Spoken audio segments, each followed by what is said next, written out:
Halo, apa kabar kalian semua? Kemarin kita udah unboxing ponsel dari Poco X5 5G. Jadi sekarang ini kita akan mereview setelah penggunaan selama 2 hari atau 48 jam lebih. Seperti apa kelebihan ataupun kekurangan dari ponsel Poco X5 5G ini. Yuk langsung aja kita simak sama-sama videonya. Jadi setelah penggunaan selama 2 hari tentunya kita udah cukup bisa merasakan apa aja kelebihan, kekurangan, ataupun performa dan juga kualitas dari spesifikasi Poco X5 5G ini. Yang pertama kita tentunya membahas dari segi desain ataupun bodi yang dimiliki oleh Poco X5 5G. Untuk bodinya, ponsel ini memiliki bodi yang bisa dibilang cukup solid, lebih tepatnya pada bagian backdoor.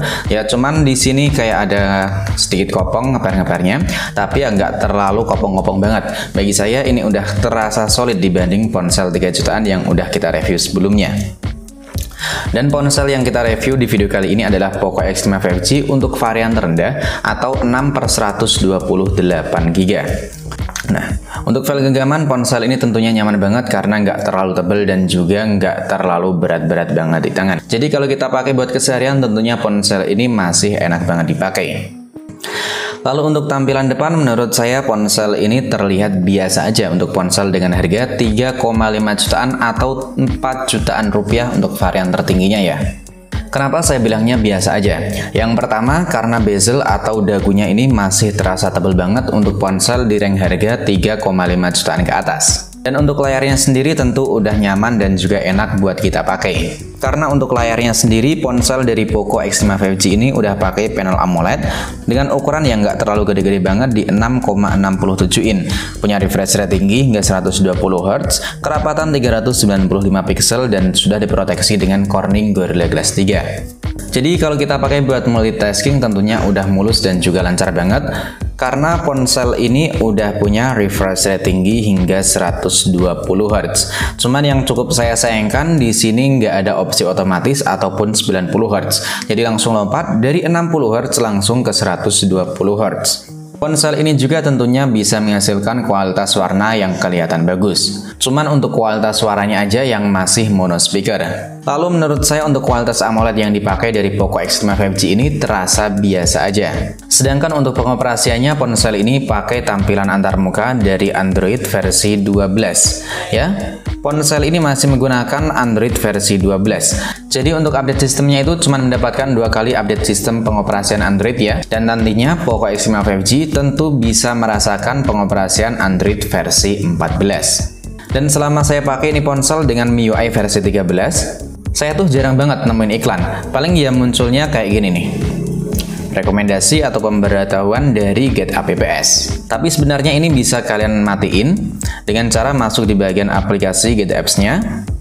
Kemudian masuk di bagian pengaturan dan notifikasi pembaruan kalian matiin aja. Selain itu di bagian file manager ataupun beberapa aplikasi bawaan lainnya, saya sendiri udah jarang banget nemuin iklan.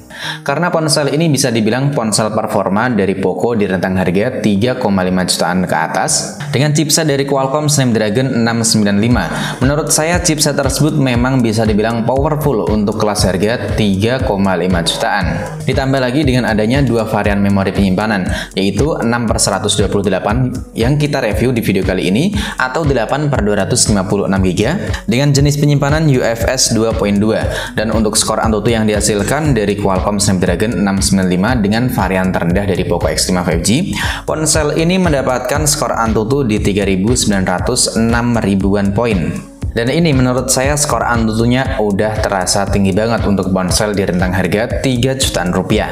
Jadi kalau kita pakai buat main game, tentunya udah mulus banget. Ya misalnya waktu kita coba buat main game Mobile Legends, ponsel ini sudah mendapatkan grafik ultra dengan opsi refresh rate tinggi. Atau kalian juga bisa main PUBG Mobile dengan settingan andalan yaitu Smooth Ultra. Ditambah lagi dengan adanya gyroscope hardware yang tentunya udah sangat responsif banget. Jadi buat nemenin kalian mabar ataupun nge-push rank, ponsel ini tentunya udah mantap banget. Ditambah lagi dengan adanya baterai berkapasitas besar hingga 5000 mAh dengan dukungan fitur fast charger hingga 33 watt. Dan untuk pengecasan dari 12% ke 100% itu cuma membutuhkan waktu selama 1 jam lebih 20 menitan. Selain itu untuk konsumsi daya baterainya juga terasa awet banget. Waktu kita pakai buat main game Mobile Legends selama 50 menit hanya berkurang 7%, main PUBG Mobile selama 19 menit berkurang 7%, lalu buat kita pakai sosial media, nonton YouTube, reel Instagram dan juga lain-lainnya cuman berkurang 2% dengan waktu 25 menit. Tentunya untuk konsumsi daya baterai dari Poco X5 5G ini udah mantep banget. Selanjutnya di bagian fotografi. Seperti yang kita ketahui, untuk ponsel-ponsel yang pakai chipset dari Qualcomm Snapdragon 695, untuk kualitas fotografinya itu memang nggak terlalu bisa banget buat kita andelin. Ya, misalnya kalau kita lihat dari brand sebelah nih, yang pakai chipset dari Qualcomm Snapdragon 695 dengan harga 6–6,5 jutaan rupiah. Kualitas fotografi ataupun videografinya masih biasa aja. Dan untuk perekaman videonya, ponsel dari Poco X5 5G ini cuma memiliki dua opsi ya, 720 30 fps atau 1080 30 fps juga. Begitu juga untuk kamera depannya cuma ada dua opsi, 720 dan juga 1080 fps. Gak ada dual kamera, dual video maksudnya, dan nggak ada juga sistem penyetabil video yang bisa kalian pakai waktu lagi ngevlog. Ini hasilnya seperti ini, 1080 30 fps. Fokusnya lumayan bagus, warnanya juga kelihatan cerah, tapi sayangnya nggak ada stabilisasi atau stabilizernya ya, jadi ya agak goyang-goyang seperti ini nih. Ini kamera depannya ya, 1080 30 fps tentunya. Hasilnya seperti ini, bagus, cuman kelihatan ngezoom. Jadi menurut saya untuk kualitas fotografinya memang biasa aja dan nggak bisa berharap lebih dari kualitas kamera ataupun perekaman video dari Poco X5 5G ini. Ya paling mentok-mentoknya harus pakai aplikasi pihak ketiga, lebih tepatnya pakai Ingcam, biar kualitas fotografinya makin mantap lagi. Nah, jadi setelah penggunaan selama 2 harian lebih atau 48 jam lebih, tentu ponsel ini bisa kita simpulkan. Untuk kekurangannya menurut saya ada di bagian speakernya yang masih mono aja, kemudian fotografi ataupun videografinya yang nggak terlalu bisa kita andelin. Jadi buat kalian yang suka performa atau suka ngegame, tentu ponsel ini bisa banget buat jadiin rekomendasi ponsel 3,5 jutaan. Tapi buat kalian yang punya kebutuhan utama ngevlog ataupun fotografi, kayaknya ponsel ini lebih baik kalian skip aja. Nah, ngomongin soal kesimpulan atau spesifikasi dan juga harga yang dimiliki oleh Poco X5 5G, kayaknya menarik banget nih kalau ponsel ini kita adu dengan ponsel dari iQOO Y7X. Chipset sama, rentang harga juga sama, ada di 3 jutaan rupiah.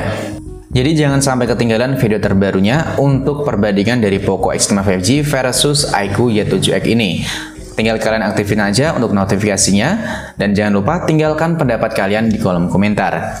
Sampai di sini dulu video dari saya, sampai jumpa lagi di video selanjutnya.